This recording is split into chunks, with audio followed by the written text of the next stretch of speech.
All right, thank you, Andrea. I want to ask you about the passing of USAID, the demise of USAID being absorbed into the State Department in a very different fashion. According to the Lancet, a highly respected British medical journal, USAID was responsible for saving 90 million lives over the course of 2 decades. American Aid was responsible for that, Andrea. I'll correct you right there. USAID was an element of the United States government dispersing taxpayer funds around the world for humanitarian aid for a variety of different projects. It was the United States government, and is, when it comes to the aid, not a department, but the nature of what this government, under various administrations, had approved. Let's keep that in mind.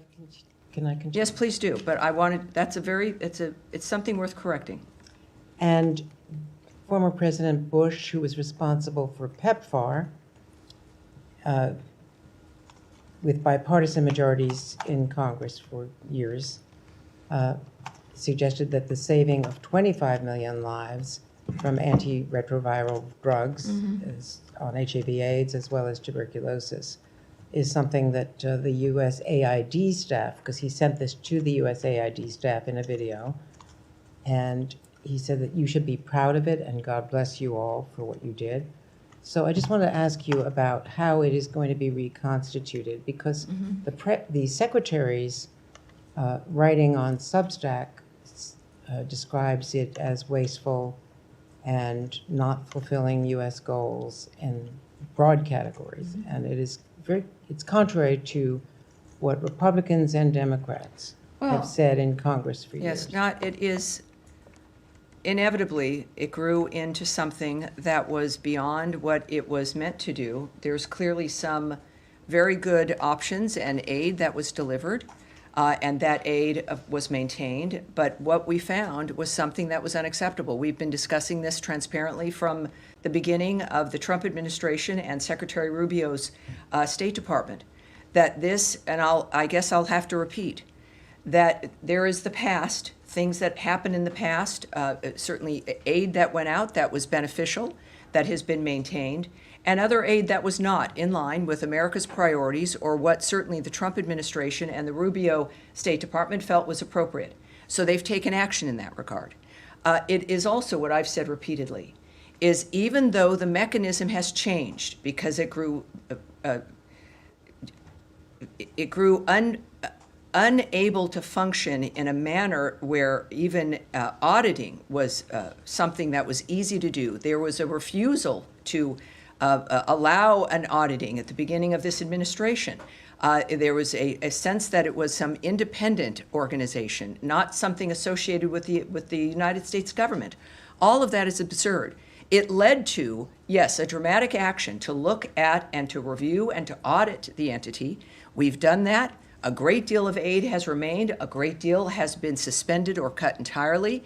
It fit well within the nature of needing to reform the government as a whole via the president's executive order to do so and to save money. I'll repeat again, Samantha Power, the last USAID director under the last administration at the end of 2024, complained in public statements that when she started, only 7% of aid money that was assigned to various projects and groups made it to its intended destination. And that's because of bureaucracy and layers of contractors. And she was proud that she got it up to 10%.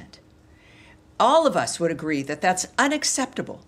And that even if you do cut the amount of money that's going out, doesn't mean that the services get cut. It doesn't mean that the benefits get cut. It could, in fact, mean more services, more benefits with less bureaucracy, with services getting directly to the people who need it. I'll finish. You stated a number of things that I think are unfortunate, and the American people deserve to hear an answer. Because we've also described, you asked, how will this look now? With this reorganization, it fits within the framework of making sure that people assigned to those regions, and we have those, that's called bureaus here, people who are assigned to look at the nature of what's happening in a certain region of the world. They're the experts in that regard. That foreign assistance for that region will now sit with the bureau assigned to that region, as opposed to some massive bureaucracy not even housed in our building, dealing with countries and regions separately without dealing with the experts here who understand what those regions might need. It will be more efficient. It will be more effective. We are not ending foreign aid. We are making it more nimble. We are operating at the speed of relevancy to making sure that the millions and billions of dollars that we spend on aid get to where it is meant to go. There is nothing to be proud of when 90%, according to Samantha Powers, is not even making it to the people to whom it was promised. These are promises. Donald Trump makes promises and he keeps them. Promises made, promises kept. We will be doing that also now with foreign aid. With the new structure of how this will be working, we are, of course, it is in our DNA.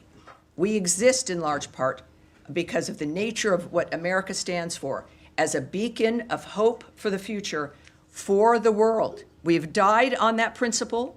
We live on that principle, and we are giving foreign aid on that principle, but it will be functional, it will be auditable, we will know where it's going, and we will see results.